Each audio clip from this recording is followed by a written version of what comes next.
Barakah, Halayim La, Yahweh, Ba'ashem, Yahweh Shah, Bahashem, Rakakwadash.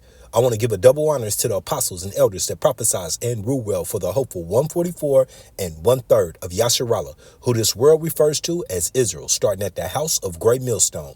Shalom to you, Akim, who teach and learn in sincerity. Shalom to the Akwith, who learn in sincerity. It's your brother, Kanan, and this will be titled, in 2025, which is arrived today, January 1st, 2025, you will see the horns, okay? You will see the horns. First of all, I want to say Tawadi Yahal Bashim Shah for our great teachers, starting at the apostles of Great Millstone. I was listening in to Zaquan, Apostle Arumla, and he quoted 2025, the year of our hopeful deliverance. You so-called African Americans, Native Americans, Hispanics, you speckled birds that look like other nations, but your father comes back. Your father's lineage, his seed goes back to Abraham, Isaac, and Jacob. Yasharallah. It is the year of our hopeful deliverance and the year of Esau's downfall. So without further ado, I want to start off by getting this verse. 2nd Esdras, chapter 6, verse 8. And he said unto me, and he is Yahweh, Ba'ashem Yahweh Shah, speaking to Esdras, the prophet, from Abraham unto Isaac. When Jacob and Esau were born of him, Jacob's hand held first the heel of Esau. Okay, so we know from Genesis 25 that Rebekah was in pain because Jacob and Esau, two different manners of men, two different nations, were warring in her belly. Okay, Esau came out first, red all over. The same people that we know that we can identify today is the wicked. Job 9:24, the earth is given into the hands of the wicked. Who is running this earth right now? The wicked. Okay, Jacob's hand held his heel. All right, and that right there spiritually means that Esau is in the power seat at the end of this wicked time that we live in, this dead world that we live in, that I like to liken it to the movie Snow White. Okay, the wicked witch, that witch is in rulership of the land and all is dead. Okay, and mourning. All right, waiting for that prince Yahweh Shai to come back and wake up our nation, to deliver our nation. All right, so by Jacob holding that heel, he is pulling down the stronghold of Esau, meaning that we got next, okay? 4, Esau is the end of the world. What world? This eon, not the earth, not our family, not the cosmos, the end of this eon, this time, this rulership. And Jacob is the beginning of that followed, okay? I'm going to hit this right now. Fair use. 107 fair use copyright. I'm not selling the product. This is strictly for educational purposes. I pray that you be edified. My name is James Nicholson and welcome to my YouTube channel. In this video, I want to talk about you'll own nothing and you'll be happy. Will you be happy with that? Is this a real thing? Is it actually going to happen to us? And where is it coming from? Hey, my name is James Nicholson and welcome to my YouTube channel. In this video, I want to talk about you'll own nothing and you'll be happy. Will you be happy with that? Is this a real thing? Is it actually going to happen to us? And where is it coming from? Hey, my name is James Nicholson and welcome to my YouTube channel. In this video... Okay, and if you don't know by now, that's your wicked. That's your red man, Edom. That's Klaus Schwab's. I can never say his name. I always want to call him Carlos. It's Klaus Schwab's. And he's just a puppet. He is just a puppet. He's underneath the real demons in the high up places. He's just a puppet of them. Okay? Imagine how wicked the wicked gets, all right?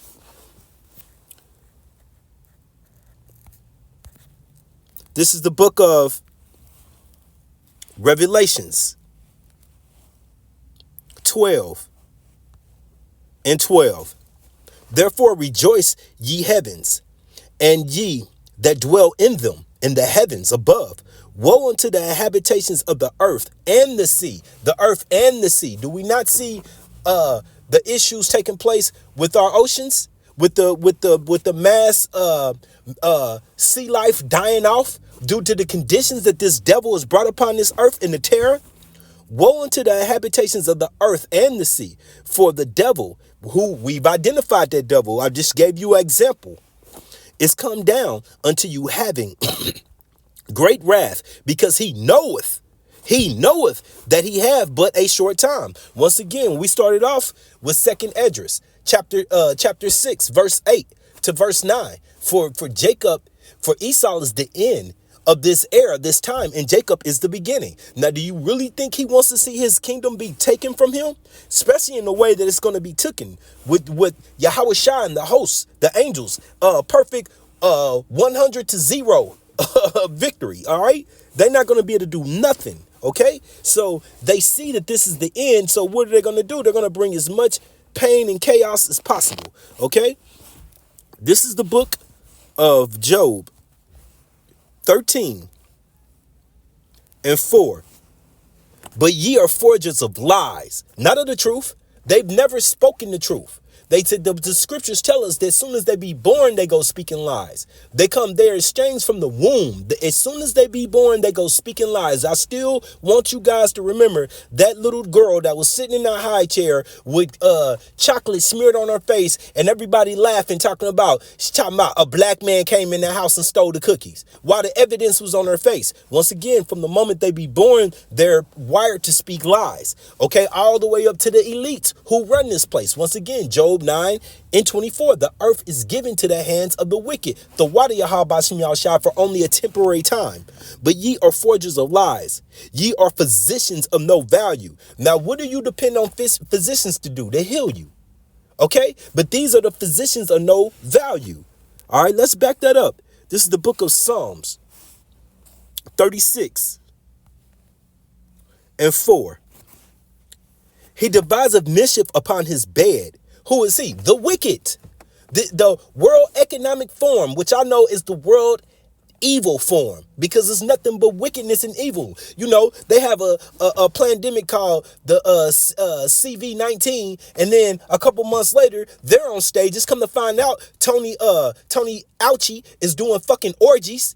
All right, with his old ass, while he's telling you to stay in the home, then they come out and they're on stage having a wicked witch, an actual physical person with those familiar spirits on them, blowing right directly in their face as she's casting spells upon them. Why? For their enterprise to take over. That's why.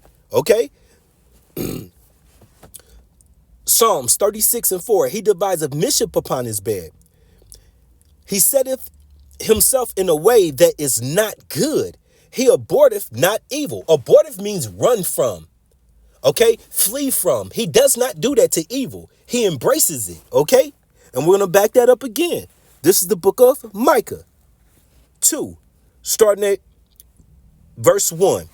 Woe unto them that deviseth iniquity, sin on sin, and work evil upon their beds. Okay, so they dream this evil up. Okay, this mischief. When the morning is light, they practice it because it is in the power of their hand. Now, once again, I must quote the same thing. Job 9 and 24 points right to this. Okay, and they covered fields and they take them by violence. Have you ever seen United States of America or any of these Edom rant nations do anything peacefully? Look at Russia now. Are they asking Ukraine to return home peacefully? Look at Israel. Are they asking Gaza to be to give them that front land property that they desire so bad that they're willing to genocide them? No. Okay. And they cover fields and they take them by violence. You see it today. United States. What is Trump saying? We want Greenland. Greenland belongs to us. What is Trump saying?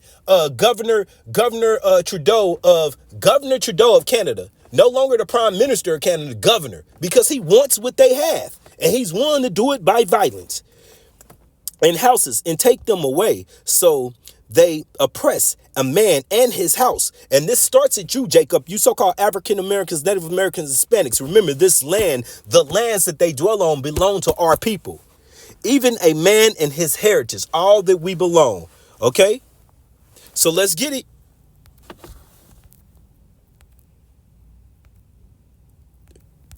So if you don't know, This is going into the conditions that they want to offer up to all the people, not just Jake, but to all the nations. Okay, this is the captivity from freedom to slavery that they want the whole world under. Okay. Credit system trial that sets a daily allowance for each person, a literal cap on your ability to travel, purchase food, clothing, and even heat your home, all rationed under the guise of saving the planet. Your daily carbon limit is capped at 40 kilograms of CO2, with food restricted to just 4 kilograms. So how does this translate to actual food? Well, according to the report, a packet of cheese accounts for 1.1 kilograms of CO2, over 25% of your daily allowance. Red meat? Forget it. If you spent your entire 4 kg allowance on steak, you'd get around 8 ounces of meat. Well, meat... Pause it right there. I love my lamb. I love my steak. You gonna put me on a ration? I gotta go to work. You gonna put me on a ration? I want you people to keep in mind. These are the same people that's telling us that we're committing too much gases and whatever you call it, CO something up into the atmosphere, okay? Even the cows' farts, even human farts. Yet they pull up to Davos to that World Evil Forum in personal jets, over 200 of them, okay? Parked just to brag to you in your face who we are and who you're not. And dairy products have the highest carbon footprints. 2 slices of bread would account for just 3%, while a can of Coke just 4%. So basically, diabetes is on the menu. But don't worry, Big Pharma will have you covered, because medications and healthcare products will not be factored into your daily carbon limit. But here's where things get terrifying. They're not just suggesting it, they're testing it. Food manufacturers are already slapping carbon labels on their products. And let's not forget the food supply chain either. These policies directly threaten local farmers and producers as red meat gets penalized heavily, while synthetic lab-grown meat is being propped up as a solution. The fashion industry contributes approximately 10% of global carbon emissions, with much of the impact coming from production and transportation, which is now... Also, I have to pause it again.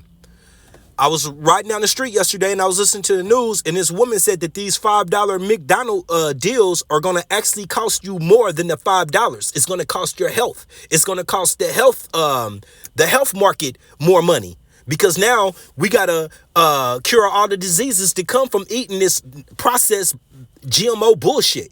So that's about the realest you can get. I heard that on the news yesterday, that your $5 meals is not putting money in your pocket, it's taken away because it's causing you your health. Your problem. A single cotton t-shirt will cost you 2.1 kilograms of CO2. Synthetics will cost you much more. And if you like leather, just buy it now. But you can save those carbon credits by purchasing used clothes. So how about travel? The average person burns through 2.3 kg per day going about their daily lives. However, if you ever see yourself going on vacation again, you're going to want to start biking or walking to work, because a typical round trip via airplane from London to New York emits approximately 1,600 kilograms of CO2 per person, equating to 80 days of your total carbon allowance under the PCA guidelines. Heating accounts for a significant share of household emissions, especially in colder climates, with the average household burning through 6 kg of CO2 per day. The recommended solution? Be cold. or fork over a bunch of money to install renewable energy sources in your home. There's also an allowance for leisure and entertainment. Streaming services, gaming, or internet usage at home or on your phone relies on data centers powered by electricity. So that will cost you. Going to a concert or a ball game? Well, that involves travel, lighting, and heating or cooling. Boom, pay the toll. You like gardening, DIY projects, or recreational sports? Those all involve resource consumption, and there's no free lunch in the credit carbon world. Now, you might be thinking, surely this is just a trial. Wrong. This isn't just being tested, it's being planned. In the UK white paper, they openly admit that their goal is to encourage behavior towards implementing the system. They're normalizing the idea that your lifestyle is subject to bureaucratic quotas handed down by governments that live in luxury while telling you to eat less meat. Surprisingly, here's where it gets dystopian. The system isn't about reducing emissions where it matters. The report itself acknowledges that 70% of carbon emissions come from sectors beyond individual control, including industry, exports, and military operations. But instead of tackling those, they're coming after you. You see, this isn't about reducing carbon, it's about reducing you, restricting how far you can travel, what you can eat, and ultimately, how much freedom you can enjoy. And once the system is linked to digital IDs and centralized banking, the consequences of exceeding your carbon limits are severe. Overspend on travel or food this month, you can be locked out of making non-essential purchases. And if you think that's far-fetched, China's social credit system operates on the same principles: track, regulate, and punish. And this trial isn't happening in a vacuum. Similar proposals are being floated globally. The EU's Fit for 55 program is pushing personal carbon tracking. The World Economic Forum published reports in 2022 advocating for individual carbon quotas tied to digital IDs. Even the Canadian Climate Accountability Act includes language that promotes integrating personalized carbon targets. As for the typical political hypocrisy, the same elites pushing this nonsense aren't giving up their private jets or lavish lifestyles. In 2022 alone, 1,040 private jets landed in Davos for the WEF summit, just so billionaires could lecture the rest of us about cutting emissions and personal carbon tracking. So here's the truth. Personal carbon allowances won't stop climate change. They will, however, stop you from living freely. They'll hollow out the middle class, decimate local agriculture, and concentrate power in the hands of the global elite. They're testing this in the UK, but trust me, it's headed here too. And many of us know that this is the cornerstone of left-wing politics. Whether we're talking carbon tax, green slush funds, mandating electric vehicles, or net zero, it is their hill to die on. And as far as I can see, it has very little to do with the climate and everything to do with control. So as you see, it's not looking good. It's looking bad. Moving into this 2025. Once again, the hopeful year of our salvation. Okay, this is no longer time to be in this house of mirth. I don't know what you got planned for today or what you did last night, but I ain't go celebrate nothing. Okay, only thing I'm celebrating is Yahweh Bashim Yahushua giving me breath, giving me another opportunity to do this work until he brings on the famine of the word. Okay, if that wasn't enough, I got more for you.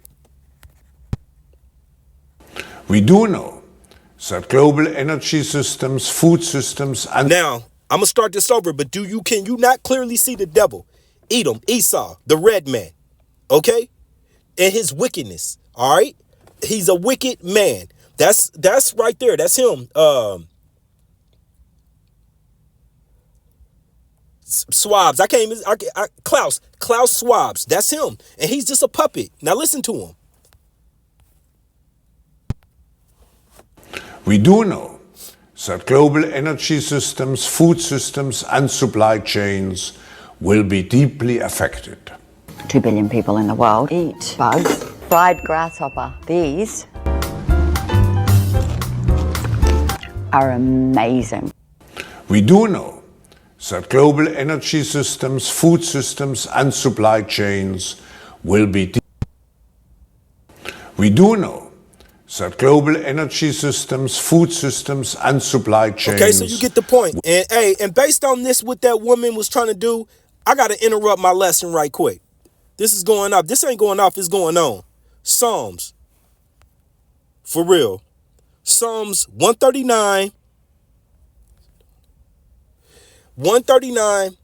and 21. And this is King David. Do I not hate them? Oh, Yahweh Bashim Yahushua. I hate thee and am not Salakia. Come on.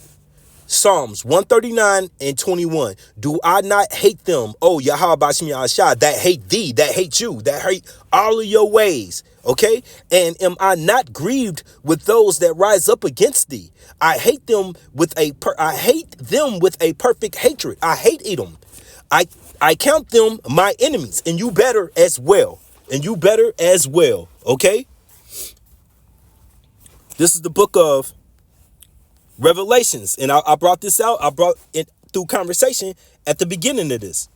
Revelations 13 and 11. Now you're going to see this for real. 2025. If you haven't witnessed it, you're going to feel it. And behold, Revelations 13 and 11. And behold, another beast coming up out of the earth.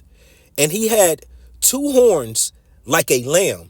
And he had 2 horns like a lamb. So he was dressed up deceitfully to be nice, but the horns was coming up, okay? And he spoke as a dragon.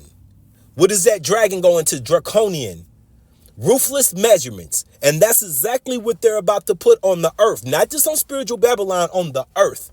Okay, measurements that are intolerable to live by. Did you not hear that man speaking? None of that is did you not hear just do your research. Once again, just do a dab into the World Economic Forum and see if any of their principles are suitable to the way that you desire to live. Okay? Not the way they desire you to live. They're so-called, once again, they're physicians of no value. They're liars. Okay? From the beginning. All right? Here's one more for you. You familiar with this bastard? Dollar net worth. But this tech titan, once more, I'm talking about Elon Musk, he is building a town, and guess where it is located? In Texas. The US state is home to many of Elon Musk's businesses: SpaceX, Boring, Tesla. They're all headquartered in Texas. So Musk wants to build a town for his employees and call it Starbase. Should the world be excited or scared? Also, why does Elon Musk want a town of his own? How will it work? Who will govern it?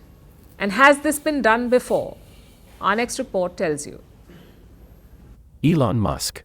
He is arguably the world's most powerful unelected man. And now, he is moving into Texas, big time. Over the past few years, Musk has expanded his footprint. Now, remember, they talk all of this migrant talk. He's from fucking South Africa. He's not born here, okay? On top of that, now he's got MAGA in the uproar because he's trying to figure out a way to get the foreigners that he wants over here to work under him for the same thing that foreigners do, for less money, for less rights. So he wants to do away with Yasharala, the brown man, the actual Hispanics and natives who had this land before him. He wants them. Those are the migrants. But nah, let Edom, anything that looks like Edom, come over here. Okay? U.S. state. He has core businesses in Texas. His auto company Tesla is headquartered there. So is Boring, his tunneling company. Recently, rocket company SpaceX moved to Texas from California. Over time, Musk has built offices, warehouses, and manufacturing plants across the state's counties. But now, he is taking the Texas obsession to another level. Musk is doing something that few industry titans have done. He is trying to create his own company town. A gleaming, utopian city. A grand showcase of the futuristic vision of this tech titan. It will be developed in coastal South Texas, and it is about 4 square kilometers, a little larger than New York's Central Park. Musk hopes to call it Starbase, and he has talked about it quite often.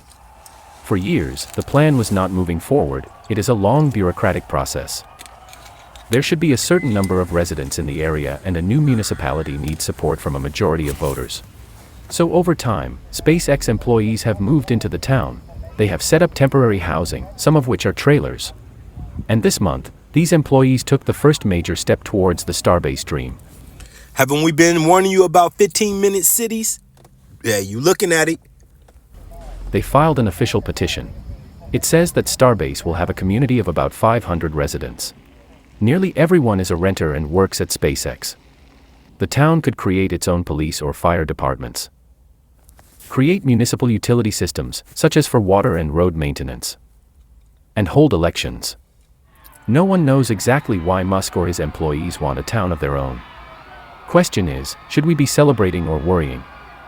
While it is not common, the world has seen some corporation-built towns. Historically, such towns have been mostly hellish. Like Colorado's coal mining towns owned by John Rockefeller in the early 1900s. They were policed by armed guards. No one could enter or leave. Few houses had water supply.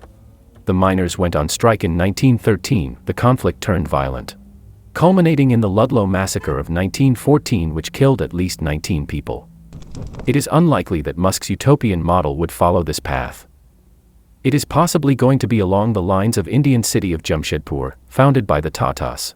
Or the UK's Bourneville, built by... And you can really tell me it was worth you going to cast your vote for Donald Trump? Oh, he's gonna make this place great again? The fuck out of here. Yasharala, you better wake up. The Cadbury family. And Musk is not alone. Other tech giants are planning to join the club. Google wants to build neighborhoods around its headquarters in the Bay Area. They will have about 7,000 homes, mostly for Google employees. Meta is working on Willow Village in California. This is a neighborhood with 1,700 homes. Again, mostly for Meta employees. Musk has the same idea, on steroids. But he is attracted by Texas' relatively low taxes and loose planning regulations. Plus, the Starbase petition demands an election where voters, or mostly SpaceX employees, will cast a ballot and elect the new city's officials. They suggest that the mayor will be a SpaceX employee, the SpaceX security manager. Experts fear that this may lead to unchecked power. So I hope you get the point. There it goes right there. That's your idol right there. Make America great again. America was never great for you so-called African Americans, Native Americans, Hispanics, and it will never be great even for Edom again, because this is once again the end of this chapter. This is the end of this eon, the end of this world. The Wadi Yahweh Bashim Yahushua. All right, let's keep it going. This is the book of 2 Thessalonians, chapter 2, verse 4. Who opposeth and exalteth himself above all that is called Yahweh Bashim Yahushua, or that is worshipped, so that he, as Yahweh Bashim Yahushua, setteth in the temple of Yahweh Bashim Yahushua, showing himself that he is Yahweh Bashim Yahushua, which is not the truth. That's his conceited, that's his arrogance. That's the level that Yahweh Bashim Yahushua has pumped up his mind. And you know what? I was thinking while I was watching that, hey, the Lord picked that. Hey, this is his movie. What a beautiful enemy to have. I mean, what a beautiful villain. I mean, he picked out the perfect villain. Okay, it's just that simple. This is the book of 2nd Esdras, and this is the conditions that's going to come from ideas like Elon Musk and the meta neighborhood or the metaverse and all of these wickedness. You know, once again, 15-minute cities that they're trying to enclose you in. So once again, they have private jets, you have feet. Okay, they have private jets, they have access to the world, you have access to down the street. That's if they allow you to. 2nd Esdras chapter 15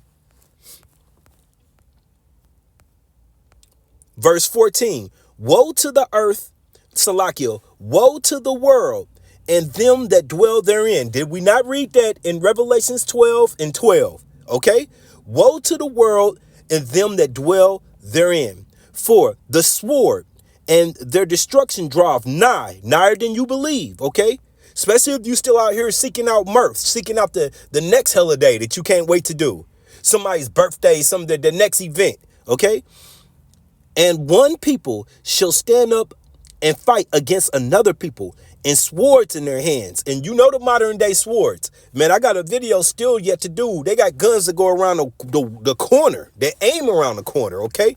Modern day swords. For there shall be sedition amongst men. And what is sedition going to? Rising up against the rulership, against your government.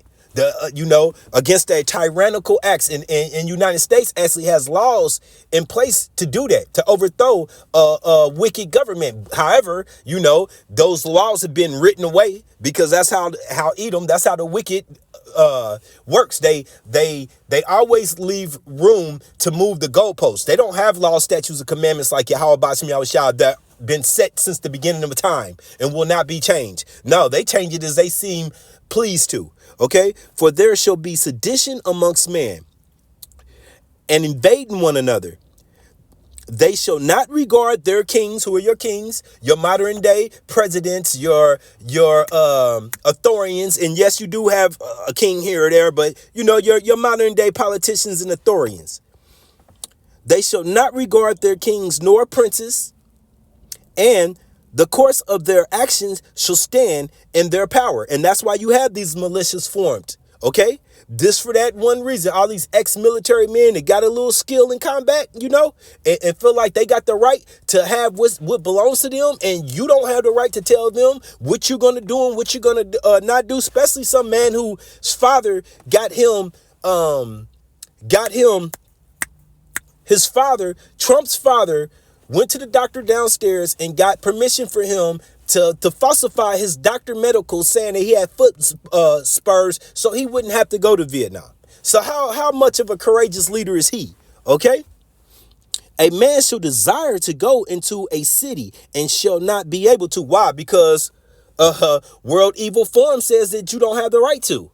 And then the people that they are over, your so-called politicians and leaders who all take form in this World Economic Forum, they're going to do as they're told to do. They're the puppets. Okay. So once again, 2nd Esdras 15 and 17, a man shall desire to go into a city. Did we not just see that?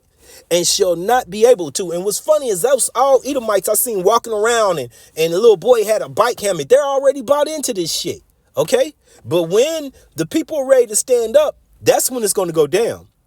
For because of their pride, the cities shall be troubled, the houses shall be destroyed, and man shall be afraid. And once again, this is a promise from Yahweh, Bahashem, Yahweh Shai.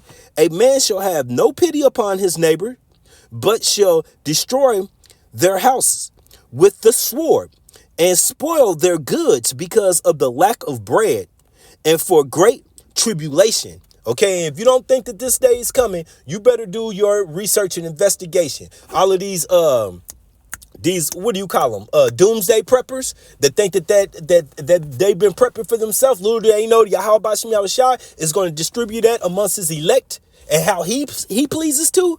Okay, behold, saith Yahweh Bashim Yahushua, I will call together all the kings of the earth and to reverence me. Once again, this is 2nd Esdras 15 and 20. Behold, saith Yahweh Bashim Yahushua, I will call together all the kings of the earth to reverence me. Does that sound familiar? That's the book of Joel 3. Okay, which are from the rising of the sun, from the east, from the south, from the east, and Leviticus, to turn themselves one against another and repay the things that they have done to them. And them is to our nation, Yasharallah, okay? The water. And listen, we're in a troublesome time. So this is all we really got to look forward to right here in the time that we in. And we got to look forward to Yahweh Bashim Yahushua's promise that he will deliver us. But this is part of the deliverance, Job. Because look, you see the writings on the wall. This wicked demon is going to go forth with all his plans. Hell, they was just talking about a fog all over throughout the world yesterday, a chemical fog. So, they setting up the stage right now. It's been set up. Job 5, starting at 11. To set on high those that be low. Those that be low are the hopeful election right now, who are sighing for you, Yahweh Bashim Yahushua, who are not looking at the next day as a next event, a next party, who is looking for the next day is closer to getting up out of here, closer to the return of our salvation, Yahweh Shai and the host, okay? Those angels, the armies, okay? To set up on high those that be low, that those which mourn may be exalted to safety. Okay. And how? Because the name of Yahweh Bashim Yahushua is a safe tower and the righteous run unto it. Now, this is the point right here. Job 5 and 12. He disappointed the devices of the crafty. So, World